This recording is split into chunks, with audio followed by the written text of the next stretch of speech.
Uh, my name is Herbert Grimek. And, Almost 85 years old. and could you tell me when you were born, where you were raised, and when Oh, you first got into entomophilia, your love of insects? well, I was born January 22nd, 1940 in La Crosse, and raised in Unalaska. And my maternal grandfather and father were both collectors of mainly butterflies. And they started me out on butterflies, of course, but I soon changed into beetles because I guess they were more durable and I liked the interesting shapes. And also they made good terrarium subjects. Oh, did you actually raise them live? Oh, well, not so I kept them as long as they stayed alive. Yeah. A few of them I raised because it had some eye click beetle larvae, and they got loose in the house once, and my mother scooped them up and put them in a container for me, and they eventually pupated and the beetles emerged. So your parents not only nurtured your interest, they promoted it by introducing the Yeah, butterflies. to mostly my father. Think my mother was a little scared of a lot of the insects I had. So since we're talking about family history, you mentioned that this eminent ethologist is a relative.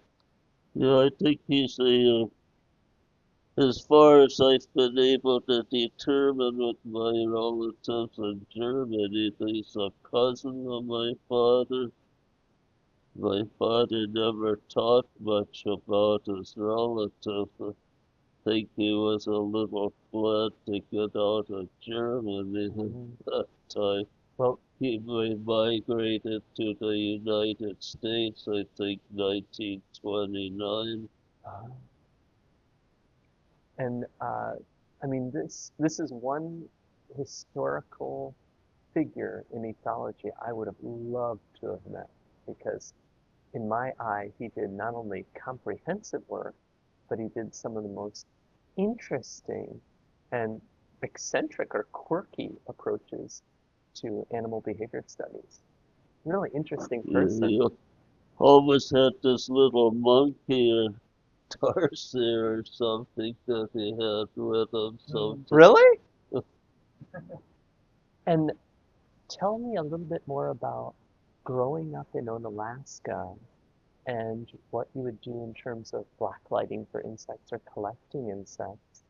Well, see, the area when I was growing up was essentially rural, few scattered houses, a mixture of woodlots, farm fields, prairie patches, and oak savanna.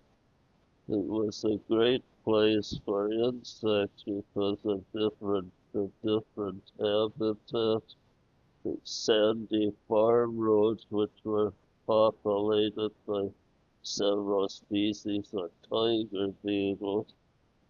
And did you have friends or family with whom you would collect or blacklight, or was it a solo effort?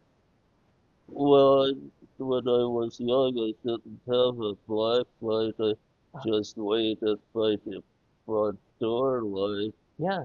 And there were an unbelievable number of insects. And what were some of the highlights or the superstars that you were excited to find or collect? Oh, well, there's some interesting serendipitous and some interesting scarab, like the goldsmith beetle and the spotted winechafer. And there used to be hundreds of the polyphylla Hammondii, which fact, one year we had an oak tree with a big limb over the driveway, and the owls sat in a row on the limb and take turns catching the polypilot beetles off the screen. Huh. And how were you able in real time, since you still lived on and off in Onalaska, because you jumped between Madison and Yeah, Onalaska? that's what I did mostly. After 2 years in Madison, I finally got a car and I drove back to Alaska most every weekend. Do you want to share your thoughts about the change in terms of insect diversity or abundance that you've anecdotally witnessed? Well, essentially, right where my house is now, the insects are gone. Anything that comes mostly just drab little moths that you could count on the fingers of one hand. Hmm. See, it's all houses, apartment buildings, shopping centers, asphalt parking lots. There's no place for insects anymore. So would you have advice for up and coming, say, young children who wish to explore insects, what they might have to or desire to do? Well, they would need to frequent the nature areas, the preserve, state parks, and all that. And when did you switch from, say, raising beetles and collecting beetles in Alaska to seeking out those who supply beetles or supply insects internationally? Well, I sort of got it. There used to be a guy in Rahway, New Jersey. When I was still quite young, I showed a couple of cases of the hobby show at the library, and I had a few at the price of crow and then. But when I saw what was available, I started buying more and more, collecting kind of feeds on itself. And I had a good friend who we were sort of competing a little. Are you willing to name that individual or will he remain anonymous? His name is Warren Flandred. Okay. He moved to Racine. And does this person have a massive collection as well? Yeah, but not as many beetles, but he also had quite a few butterflies. His collection really isn't so massive, but And beetles, you already mentioned why you were attracted to beetles and collecting beetles. Can you talk about curating them? So the insects you have to your right in those two cabinets that you've donated to University of Wisconsin-La Crosse are some of the most beautifully curated specimens I've seen anywhere. How did you learn the process? And tell us about the passion involved with spread mounting so many beetles and other insects. well, just something I got more and more interested in is I saw the great variety of tropical beetles. A lot of them, as you know, are like walking jewels. Right. Behind you are only four of the, I think, dozen or so unprocessed specimens waiting to find a home in as beautiful a fashion as you produced over the decades. And that'll be a lifelong venture for many helpful curators and curatorial assistants here. Actually, I have a few more unbound, and I can no longer. about anything. And when you first, well, let's say when you were well along the way and you had some of these beautiful trophy specimens on display in your home, where did you imagine them ending up, or did you think about that at all? What? Where did you imagine your specimens ending up, or did you think about that at all? Well, I didn't really think about it. There, of course, were ideas of selling them, but I didn't thought it might be better that they wind up at a university or museum. And and you had mentioned that you were torn between UW-Madison and UW-La Crosse. Can you talk about that decision? Well, UW Madison, of course, they have about 3 million specimens That they already. do. But see, they tend to try to get people to donate specimens collected in Surrey so they get a good idea of the variability. Yeah. They also had a couple of exotic collections too. There was a collector named Chuck Condor. I don't know if you heard of. Anyway, he was a little outside of the law sometimes Huh. about how he got a specimen. So the Fish and Wildlife Service confiscated them, but instead of destroying them, they finally saw fit to give them to the university. Then there was another collector who had a fair collection who died of leukemia, and they got his collection too. They had a few scattered specimens in the collection already, of course, from various sources. But I figured that smaller universities, especially with your varied interest, would do a much better job of introducing them to the world. Well, I can tell you among researchers, colleagues, students, not only in science but in art, your collection has made the rounds publicly and within the university. See, in a museum like the UW Madison, there's a lot to just sort of store them away. Exactly, but this collection, and we're just about to do a family tour of the collection, um, will, for generations to come, really inspire. And there was had these collections in Milwaukee and Madison and not much in the western part of the state. Oh, yeah, good point. So I thought they'd be better off here. Hurrah! Is there anything else you would like to add or talk about for posterity? Oh, not really, I guess. Well, thank you so much, Herb. Greatly appreciated. And UWL is super grateful for this amazing donation. Herb, would you mind sharing your secrets? How you so exquisitely curated some of these specimens? And also tell us about that Easter egg on that harlequin beetle from Central America.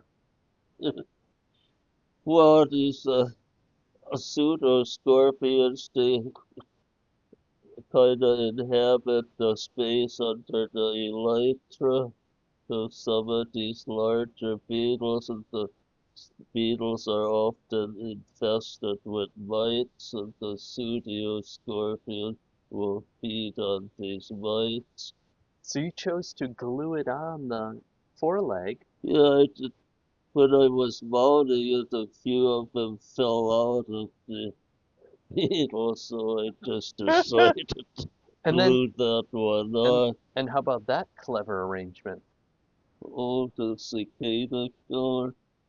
Well, it's just a whim. It Eh, was mourning both the cicadas and the cicada killer. Now, when we address the future bins to curate, can you give us some clues as to how best to approach spread mounting, say for example, with this beautiful rhinoceros beetle?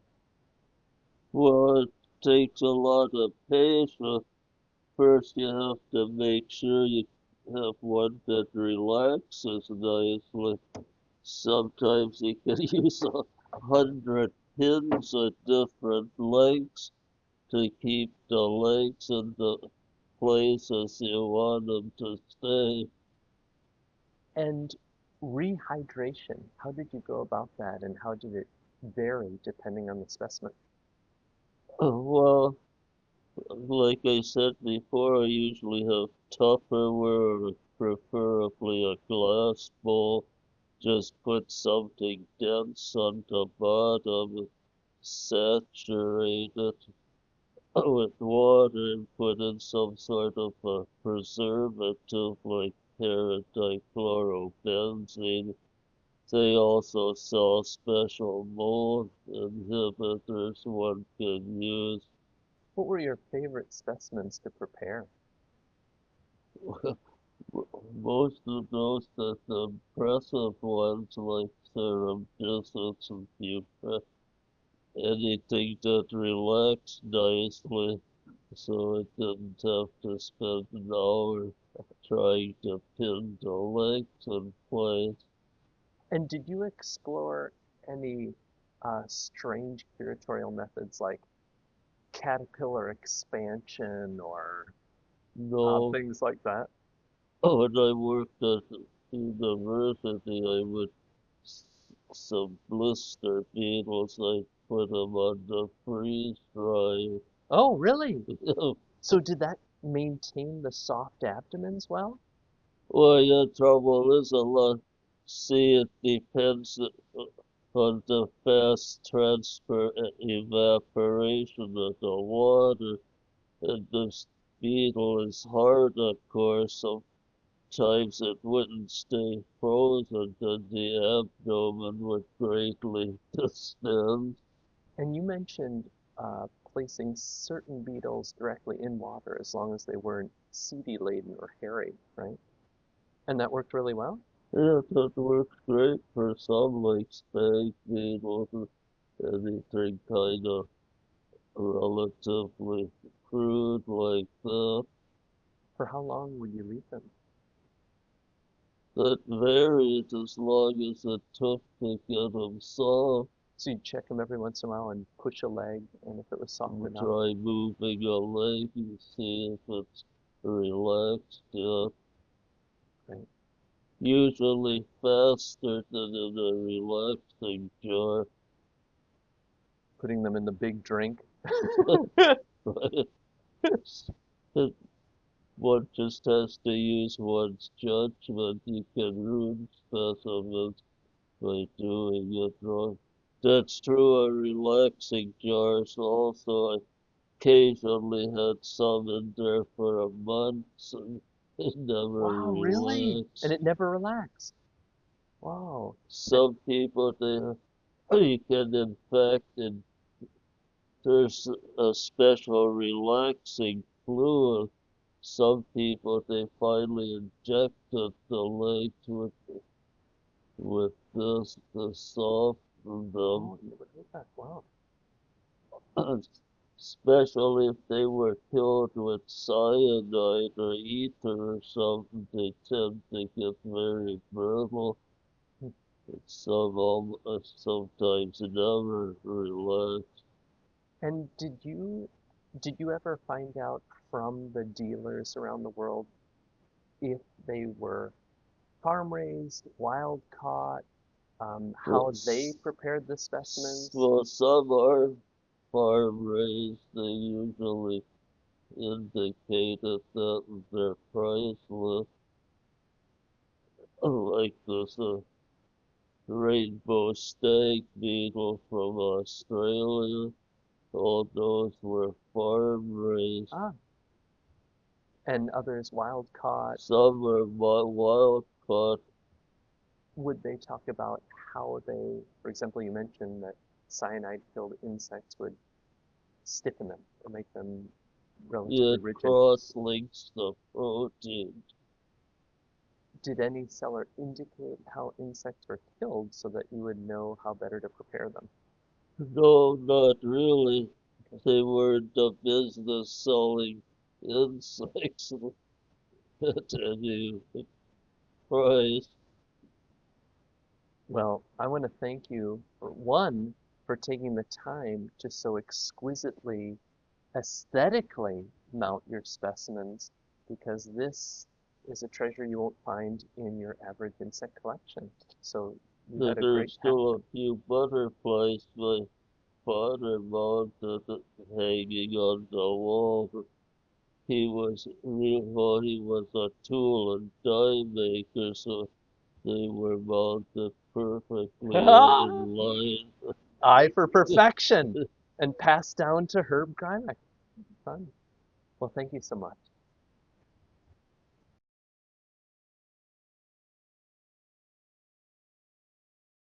This amazingly beautiful, well,